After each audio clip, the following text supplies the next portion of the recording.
Very good morning. కొలుగురి 24/7 news TV ఆధ్యాత్మిక వాస్తు ప్రవచనాలకు, విద్యా వైజ్ఞానిక విషయాలకు, సినిమా రాజకీయ పౌరోహిత సెలబ్రిటీల ఇంటర్వ్యూల కోసం, మనోగతాల కోసం చూస్తూనే ఉండండి 24/7 న్యూస్ టీవీ.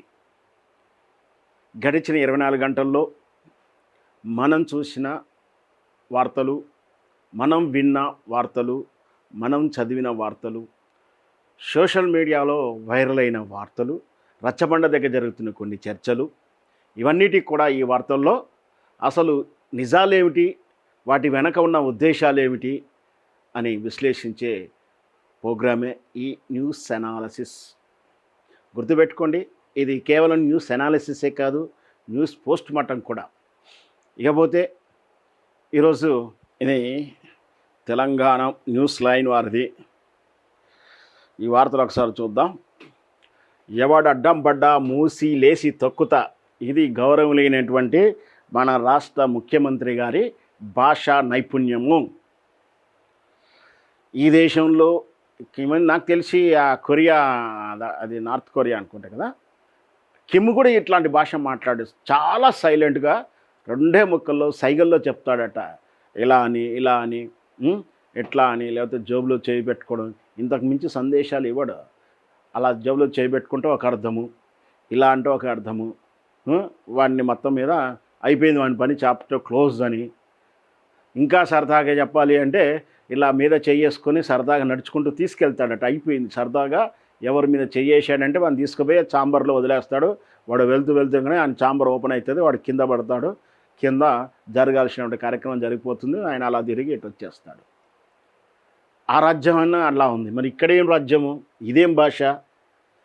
ఎవడు అడ్డం పడ్డా మూసిలేసి తొక్కుతా, ఇట్లా తొక్కుతా, చంపుతా, నరుకుతా, తొండలేస్తా, నారదీస్తా అంటే మరి ఇవన్నీ అంతక లక్షణాలే కనిపిస్తున్నాయి, క్రిమినల్ లక్షణాలు కనిపిస్తున్నాయి. గౌరవమైనటువంటి స్పీకర్ గారు ఎందుకు చర్య తీసుకోరు? గౌరవమైన చట్టాలు సుమోటోగా ఎందుకు స్వీకరిస్తలేవు? ఇవి ప్రజల భాషనా, ప్రశాంతమైన భాషనా? వీటి ప్రశ్నలకు ఎవరు సమాధానం చెప్తారు? మరి ఇట్లా మాట్లాడుతూ ఉంటే ఇదే నిజమైన భాష అనుకొని రేపటి తరం సిగ్గుపడుతూ ఉంది.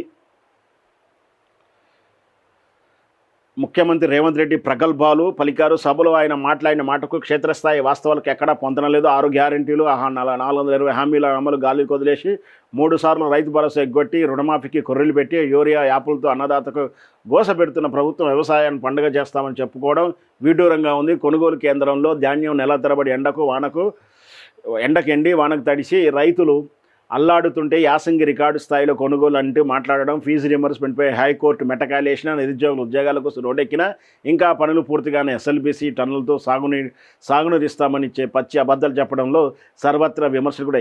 యాక్చువల్గా ఎస్ఎల్బీసీలు చనిపోయిన వాళ్ళని తీసుకురావడానికి మీకు చేత కాలేదు. పూడిపోయినటువంటి ఎస్ఎల్బీసీలో ప్రమాదవశాత్తు చనిపోయినటువంటి శవానికి కూడా మనం గౌరవిస్తాం. అట్లాంటి వాళ్ళ శవాలను గౌరవిద్దాము, అంతిమ సంస్కారాలు చేద్దామన్నా కూడా పేదవాళ్ళని చెప్పి, వాళ్ళు బడుగు బలహీన వర్గాలకు చెందిన వారని చెప్పి మీ అహంకారంతో, మీ ధరల పోకలతో, మీ రెడ్డి దర్బార్లో వాళ్ళకి అన్యాయం చేశారు అనేది మా వాదన. ఎస్ఎల్బీసీలో చనిపోతే దిక్కు లేదు, తీయడానికి చేత కాలేదు, మీ పై పనులు జరగలేదు అంటే ప్రమాదవశాత్తు తప్పకుండా వాళ్ళని బయటికి తీయాల్సిన కార్యక్రమమే చేత కాలేదు. ఇంకా మీరు ఎస్ఎల్బీసీ పూర్తి ఎలా చేస్తారనుకోవాలి? ఎవరిని మోసం చేస్తున్నారు? ఎందుకు మోసం చేస్తున్నారు? ప్రజలను ఎందుకు మభ్యపెడతా ఉన్నారు? మీకు మైకులు ఉన్నాయి కదని చెప్పి మాట్లాడేస్తాం, మేము పులిగోర ప్యాకెట్లు, వాటర్ ప్యాకెట్లు, ఇంకా సీసాలు ఇచ్చాం, మీటింగ్కి వచ్చి కూర్చుంటారు. మళ్ళీ అంగడివాడలను బెదిరించి, ఈ అంగడివాడి కార్యకర్తలు లోన్లు ఇవన్నీ ఇస్తారు కదా, పొదుపు పథకాల కింద లోన్లు ఇస్తారు కదా, ఆ మహిళలను బ్లాక్మెయిల్ చేసి మీరు రాకపోతే మీ లోన్ కట్ చేస్తాం, మీరు అటెండ్ కాకపోతే మీ పేరు కొట్టేస్తాం, ఇట్లా అని చెప్పేసి మెడలు వంచి వాళ్ళని బహిరంగ సభలకు తీసుకొస్తుంటారు. రాలేదంటే వాళ్ళకి మెమోలు వచ్చే నెక్స్ట్ నెలలో వాళ్ళకి టార్చరు. పాపం మహిళలు వ్యక్తిగతమంటే స్త్రీ సంబంధమైన వ్యాధులతో బాధపడుతున్నా కూడా వాళ్ళు రాకపోతే మాత్రం ఇది స్వయాన కింది స్థాయిలో నేను చూశాను. చాలామందిని మా దగ్గరకు వచ్చి వేడుకున్నారు. నేను మా నైబర్హుడ్లో చూశాను. ఆ మహిళల్ని బ్లాక్మెయిల్ చేసి మీరు రాకపోతే మీకు నెక్స్ట్ మంత్ మీ లోన్ మొత్తం క్యాన్సిల్ చేస్తాం, మొత్తం కట్టాలి, లేదంటే మీకు మీ అదేదో వర్క్ ఉంటుంది కదా దాని ఇన్స్పెక్షన్ చేస్తారు. ఆ ఇన్స్పెక్షన్ చేసి ఆ పని నడుస్తలేదనో ఆ పరిశ్రమ లేదనో లేదో ఒకటి చేసి కొర్రీలు పెడతారు. ఇట్లా బెదిరించి వాళ్ళని మీటింగ్లో తీసుకొచ్చి మహిళలు విజయవంతంగా హాజరయ్యారని చెప్పి గొప్పాలు పలుకోవడానికి పనికిరాని సోషల్ మీడియా ఛానల్స్ కొన్ని ఉంటాయి. వాళ్ళు కూలి ఉడిగమే చేస్తారు, బానిసత్వమే చేస్తారు, వాళ్ళు దాష్టికమే చేస్తారు. అట్లాంటి వాళ్ళు మైకులు పెట్టేసి మహిళలతో మాట్లాడించి మేము గొప్పగా చేశామని చెప్పి మళ్ళీ సోషల్ మీడియాలో రాసుకుంటా ఉంటారు. అట్లాంటి సభలకు తీసుకొచ్చి అమాయకులు వాళ్ళు ఏమి చెప్పినా వింటారని చెప్పి నోటికి వచ్చినటువంటి మాట్లాడేసి వెళ్ళిపోయి కథ సభ సక్సెస్ అనుకుంటే కుదరదు. కింది స్థాయిలో ఎలా రిసీవ్ చేసుకుంటున్నారు అది కూడా కావాల్సి ఉంటుంది. ఖచ్చితంగా మీకున్న అధికార బలంతో, మీకున్న అహంకార బలంతో ఈరోజు భయపడి బెదిరించి నోరు మూయించగలుగుతారే కానీ ఖచ్చితంగా రేపు పోలింగ్ బూతు మా రాజ్యము పోలింగ్ బూత్లో మేము ఓటేస్తున్నప్పుడు మేమే రాజులం, మా మనసు చెప్పినట్టు మేము చెప్పినట్టు ఏంటాం. అప్పుడు ఓటేసేటప్పుడు మాత్రం తగిన మూల్యం చెల్లించుకోవాల్సి వస్తుంది.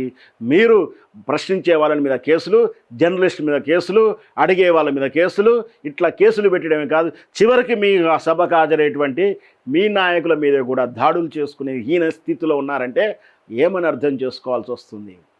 సుస్థిర పాలన ఇవ్వగలుగుతున్నారా మీరు సుస్థిర పాలన ఇస్తారన్న నమ్మకం ఇప్పటికి కూడా ఏర్పడలేదు. ఏ రాత్రి అయినా ఈ రేవంత్ రెడ్డి గారు ముఖ్యమంత్రి పదవి ఊస్ట్ అవుతుందని చెప్పి ప్రజలు భావిస్తున్నారు, మీ చుట్టూ ఉన్న క్యాబినెట్ మంత్రులు భావిస్తున్నారు, ఇంతెందుకు మీరే భావిస్తున్నారు నా పదవికి ఎసరు వచ్చిందని. ఇంత అస్థిత పరిస్థితిలో మీరు దీర్ఘకాలిక పనులని చెప్పేసి కోట్ల రూపాయల పేరు మీద పైలాలను నిర్మించుకుంటూ పోతా ఉన్నారు. చరిత్ర శిలాఫలకాల మీద పేరు ఉండాలని తహతాలు ఆడుతున్నాం, తప్పేం లేదు. కానీ సాధ్యం కాని పనుల విషయంలో మాటలు చెప్పడం ఎంతవరకు సమంజసం? ఇవాళ మీరు అడిగిందల్లా చేసినాం. 2.5 ఏళ్ల పాలనపై అసెంబ్లీ ప్రత్యేక సమావేశాలు పెడతా, వ్యవసాయం పండగ చేసి రైతు రాజు చేసినాం. మీరు రైతుల్లో పెట్టండి, మీరు అసెంబ్లీలో పెడితే ఉంది మీదే మందబలం కదా అంతాడా. సాక్షాత్తు చట్టాలను ఉల్లంఘిస్తూ పార్టీలు మారిన వాళ్ళకి కూడా సర్టిఫికేట్ ఇచ్చినటువంటి మహత్తరమైనటువంటి పాలన మీది. అక్కడ న్యాయం జరుగుతుందా? అసెంబ్లీలో మీరు మాట్లాడుకుంటారు, మీ ఇతరులు మాట్లాడితే మైక్ మ్యూట్లోకి వెళ్ళిపోతుంది, రికార్డులో తొలగిచ్చేస్తారు. ఇది కదా అక్కడ బుల్డోజింగ్ చేసినటువంటి అసెంబ్లీలో మాకెందుకు ఇవన్నీ? మాకు అక్కర్లేదు, ప్రజా కోర్టులో పెట్టండి, అప్పుడు మాట్లాడదాం. కేంద్రంలో ఎన్నిసార్లు తిప్పినా యూరియా తెచ్చిన వారి కష్టాలు తీర్చిన మరి కష్టాలు తీరిస్తే యూరియా ఇంకెక్కడిది? యూరియా సమస్య ఎక్కడిది? మరి ప్రజల్లోకి వెళ్దాం. యూరియాకు ఎందుకు లైన్ కడుతున్నారు? యూరియా కోసం లైన్ కట్టి ఎందుకు చనిపోతున్నారు? యూరియా మీరు తెచ్చారా? గత పాలనలో సాఫీగా జరిగిందా? మీరే మీ అంతరాత్మకు ప్రశ్నించుకోండి, అద్దంలో చూసుకుంటూ ఒకసారి మాట్లాడుకోండి. రేవంత్ రెడ్డి సార్, యాసంగిలో 80 లక్షల మెట్రిక్ టన్నుల ధాన్యం కొని రికార్డు కొట్టినాం. 30 నెలల్లో 70,000 ప్రభుత్వ ఉద్యోగాలు ఇచ్చినాం. ఇది నవ్వాల్సిన జోకే, పెద్ద జోకే. 30 నెలల్లో 70,000 ప్రభుత్వ ఉద్యోగాలు ఇవ్వడం అనేది ఇచ్చడం అంటే నిజంగా ఇచ్చారు లేండి. సర్టిఫికేట్సే కదా మీరు ఇచ్చింది, ఉద్యోగాల సర్టిఫికేట్స్ కదా, నోటిఫికేషన్లు కావు కదా. కావాలంటే శాఖల వారీగా లెక్కలు చెప్తా అసెంబ్లీకి రండి. ఎవరు రావాలి అసెంబ్లీకి? రావాల్సింది ప్రజల. ఫీజు రీమెంట్మెంట్ ఇచ్చినారు. అవును ఇచ్చారు. ఎందుకు ఏమన్నా మీరు ఇస్తారు. 1000 కోట్లు ఇవ్వాల్సినప్పుడు 1 కోటో 1/2 కోటో ఇస్తారు. ఇచ్చినప్పుడు ఫోటో దిగితే సరిపోయి ఇచ్చినట్టే కదా. రైతులందరికీ రైతు భరోసా వేసినాం, అందరికీ ఇచ్చినాం. అవును ఏనోళ్ళు రైతు కాదన్నట్టు అంతే విషయం. దానికి అర్థం ఏముంది? రైతు బంధు చేస్తే అందరికి ఇచ్చినా అని చెప్తున్నాడు. రైతు బంధు రాలేదంటే వాడు రైతు కాదని అర్థం, స్పష్టంగా చెప్తున్నాడు. ఎస్ఎల్బీసీ పూర్తి చేసి నల్లగొండకు 3.60 లక్షల ఎకరాకు తాగునీరు ఇస్తున్నారా? ఇవ్వలే ఉన్నది. ఇది ఎక్కడిది? ఇస్తాము కదా. నల్లగొండ బహిరంగ సభలో ముఖ్యమంత్రి రేవంత్ రెడ్డి 30 నెలల్లో 70,000 ఉద్యోగాలు. ఇక అది వార్త అండి. ఇది మనుషులుగా పూర్తి కాలేకపోయిన దాని గురించి కూడా ఇట్లా వార్తలు వేసుకొని ఇట్లా మీటింగ్లు పెట్టుకొని బబ్బలు జరుచుకోవడం వాస్తవం అది కాదు. మనం చర్చించాల్సింది ఇక్కడ ఇది ఉంది. సీఎం దిగగానే తన్నులాట గుద్దులాట, ఇదేం పద్ధతి? కాంగ్రెస్ నాయకుల వీధి మనగా పదాలు కూడా మనం ఏమీ అనలేము. సీఎం దిగగానే తన్నులాట గుద్దులాట. సీఎం నల్గొండ సభలో స్టేజీ పైన తీవ్రంగా గొడవ జరిగింది. చివరికి ఎంత దిగజారిందంటే ఇక్కడ సీఎం సెక్యూరిటీ ప్రోటోకాల్లో వాటి మీద కూడా దాడి చేయించుకునే పరిస్థితికి సదరు రేవంత్ అన్న గారు వచ్చారు. అవమానించి ఇక్కడ చదువుతాం. సీఎం నల్గొండ సభలో స్టేజీపై తీవ్రంగా గొడవ జరిగింది. డీసీసీ అధ్యక్షుడు పున్నా కైలాష్ నేతను అవమానించారని కోమటిరెడ్డి వర్గం చూసినప్పటికీ సీఎం రేవంత్ రెడ్డి వేదికపై ఆయనను ప్రశంసలతో ముంచెత్తారు. ఈ నేపథ్యంలోనే సీఎంకు సన్మానం చేయాలనుకున్న గుమ్మల మోహన్ రెడ్డి, మేయర్ బుర్రి శ్రీనివాసరెడ్డిలను సీఎంఓ సెక్యూరిటీ సిబ్బంది అడ్డుకున్నారు. దీంతో ముఖ్యమంత్రి వేదిక దిగగానే భద్రతా సిబ్బందిపై మేయర్ దాడికి వెళ్ళడం, భద్రతా సిబ్బందిపైకే దాడికి వేయడం, అది బాగుంది.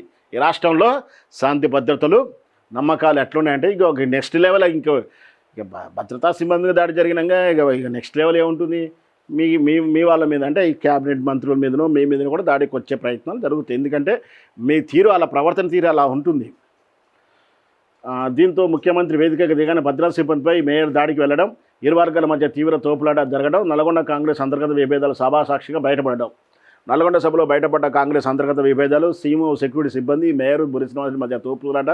ముఖ్యమంత్రి రేవంత్ రెడ్డి వేదిక దిగగానే భద్రతా సిబ్బంది వెళ్లిన మేయర్ డీసీసీ అధ్యక్షుడు పున్నా కైలాస్కు అవమానం చేసేందుకు కోమటిరెడ్డి వర్గం ప్రయత్నం. సభలో పున్నా కైలాస్ నేతను ఆయనకు ఆహ్వానం రావద్దని కూడా చెప్పినట్టు కూడా వార్త చదివాం కదా మొన్న.